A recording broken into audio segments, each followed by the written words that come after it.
pasukan kita yang terdiri dari Semat Natma, Jabatan Bomba dan Penyelamat, Angkatan Pertahanan Awam, Angkatan Tentera dan beberapa NGO termasuk Mercy dan MAPIM itu menjalankan tugas dan khidmat yang luar biasa. Saya ingin menggunakan majlis parlimen ini untuk menyatakan bahawa kita sangat beruntung dan turutang budi kerana bila menemui Datuk Bandar, wali kotanya, kemudian gubernurnya yang menyambut kami, sehinggalah kepada penasihat utama Presiden Ibrahim Khalil dan Presiden Recep Tayyip Erdogan sendiri, semuanya menyebut bahawa pasukan Malaysia itu di antara terawal memberi khidmat yang sangat cemerlang,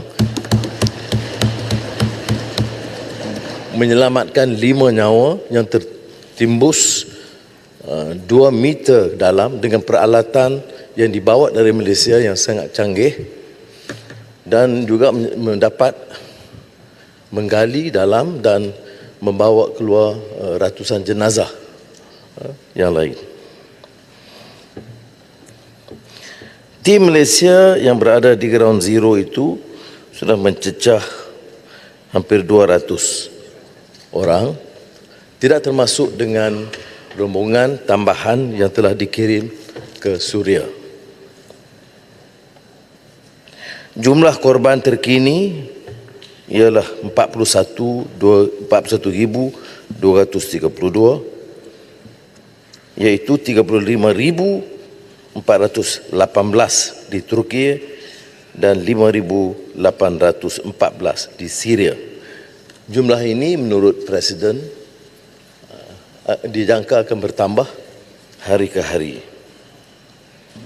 Bagi Ops Syria, kerajaan telah menghantar pasukan peninjau yang diketuai oleh TKSU, Kementerian Luar Negeri, dan delegasi seramai 21 orang, pelbagai agensi dan NGO, dengan pesawat khas Angkatan Tentera Malaysia. Dan mereka juga akan berikan panduan untuk kita menyegerakan bantuan berikutnya.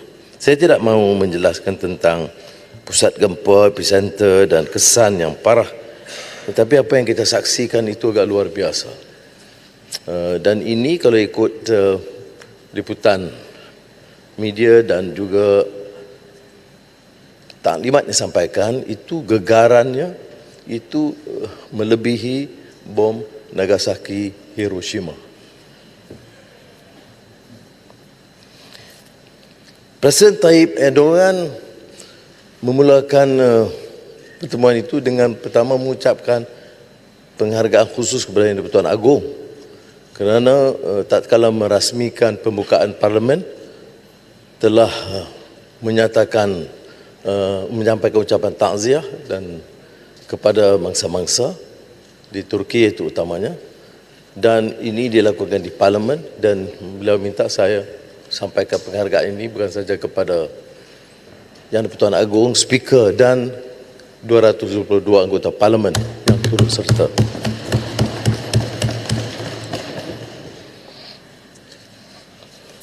Memang ada yang bertanya mengapa dalam kes ini Malaysia mengambil langkah yang agak ke depan dan agak ada yang mengatakan berlebihan. Saya ingin menjelaskan bahawa pertamanya kadar kerusakan itu agak skala besar yang jarang berlaku sebelum ini, melainkan masa tsunami yang melibatkan Aceh Darussalam.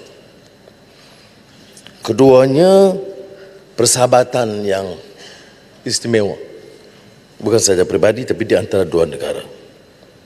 Ketiganya, yang maklumat yang kurang diketahui ialah negara Turki sebenarnya sebelum ini pun telah memberikan bantuan pertolongan langsung dan tidak langsung kepada beberapa usaha kerajaan, termasuk syarikat kerajaan terlibat di Turki yang mencecah ratusan juta ringgit.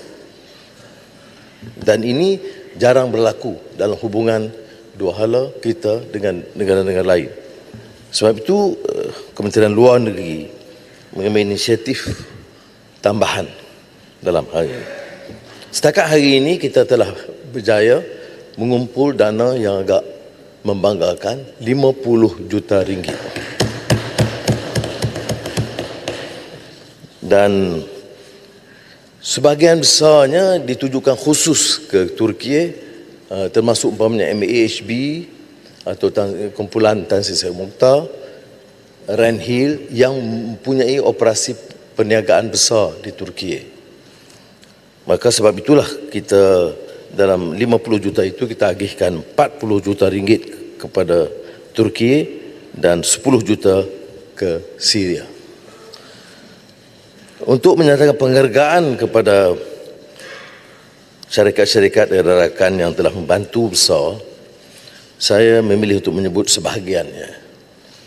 Walaupun tidak boleh kita remehkan keikhlasan anak-anak universiti, umpamanya ada Universiti Pertahanan Malaysia, Universiti Pertahanan Nasional Malaysia, RM2,000 yang dikumpul dari pelajar dan staf. Jumlah terbesar daripada MAHB yang menyumbang sebanyak 5 juta euro, 23.5 juta ringgit. Ini yang terbesar. Dan itu khusus ke Turki, diikuti oleh Tan Sri Zahid Mokhtar dan Yayasan Al-Bukhari 10 juta ringgit. Saya juga terima kasih kepada Gabungan Dewan Perniagaan dan Perindustrian Cina Malaysia yang menghulurkan $1 juta Amerika, 4.4 juta ringgit, yang menggabungkan beberapa syarikat perniagaan Cina melalui ACC CIM. Tuanku Sultan Johor adalah di antara yang awal menghulurkan derma, juga $1 juta, 4.4 juta ringgit. Ibrahim Diwana Group melalui kiriman makanan segar 30,000 pack bernilai 3 juta ringgit. YTL Corporation 2 juta ringgit. Yayasan Saim Dabi 1.5 juta. NGO India Muslim melalui Yayasan Pendidikan Islam. Ini yang kumpulan kedai-kedai restoran mamak ni, 1.5 juta ringgit. Malaysian Rubber Glove Manufacturers Association Magma 10 juta pasang sarung tangan perubatan bernilai 1.2 juta ringgit. KLK Kuala Lumpur Kepung berhad 1 juta ringgit. Tenaga Nasional berhad 500,000 ringgit. FGV Holdings berhad 500,000 ringgit. Berjaya Group melalui Mercy 500,000 ringgit. IOI Corporation berhad 500,000 ringgit. Dan Hill Holdings berhad 300,000 ringgit. Microlink Solutions berhad 100,000 ringgit. YHA Travel and Tours 100,000 ringgit. Jadi jumlahnya mencecah 50 juta ringgit. Kita bila saya turun menemui rakan-rakan dalam SMART dan sekitarnya dan sebahagian kumpulan itu, saya memang sangat terharu. Kerjanya sudah 2 minggu, nampaknya letih lesu, dan masuk ke daerah yang mereka belum biasa. Belum pernah ada pasukan negara kita yang bekerja di musim sejuk, winter. Dan itu amat dingin. Saya memang terasa sangat tanpa persiapan pakaian yang lengkap. Dan beberapa jam di situ bercakap dengan puluhan tu ratusan mereka, tidak ada seorang pun mengeluh keletihan, mengeluh masalah makan minum. Semuanya mengatakan mereka syukur kepada Allah Taala dapat bekerja dan khidmat dengan baik, menyempurnakan solat berjamaah dan juga makan minum yang disediakan. Kebanyakannya makanan segar dari tin. Jadi itu yang menyebabkan saya terdorong untuk menyampaikan pandangan ini kepada ke Majlis Parlimen untuk menunjukkan bahawa kita ahli parlimen semuanya itu merasa perlu untuk menyatakan penghargaan kepada mereka. Bagaimana kita boleh tambah makna kepada penghargaan ini? Pertama, kita tentunya akan keluarkan surat sijil penghargaan dan saya usulkan pingat khidmat khusus untuk semua yang bertugas. Dan saya mencadangkan kita mengatur allowance khas kepada setiap yang menyambut khidmat. Allowance khas itu berdasarkan hari-hari mereka bertugas. Ada yang akan mencecah 2 minggu. Sebenarnya SMART ini tempoh dia 2 minggu.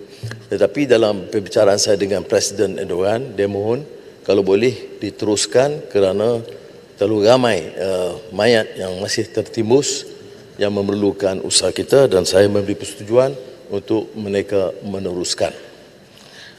Andai kata ada beberapa orang yang punya masalah kesihatan, itu mereka boleh diizinkan pulang segera. Allowance khas ini ditetapkan bagi tiap individu dan ikut tempoh khidmat mereka dan saya akan bincang dengan perbendaraan tentang jumlah yang bersesuaian. Jadi terima kasih sekali lagi Datuk Ketua dan saya hanya mahu menggunakan kembali ini agar semua ahli parlimen merakamkan penghargaan. Takziah sudah kita rakamkan, tapi penghargaan khusus kepada semua rakan-rakan yang berkhidmat dengan begitu cemerlang di Turki dan insya-Allah di Suria. Terima kasih. Terima kasih.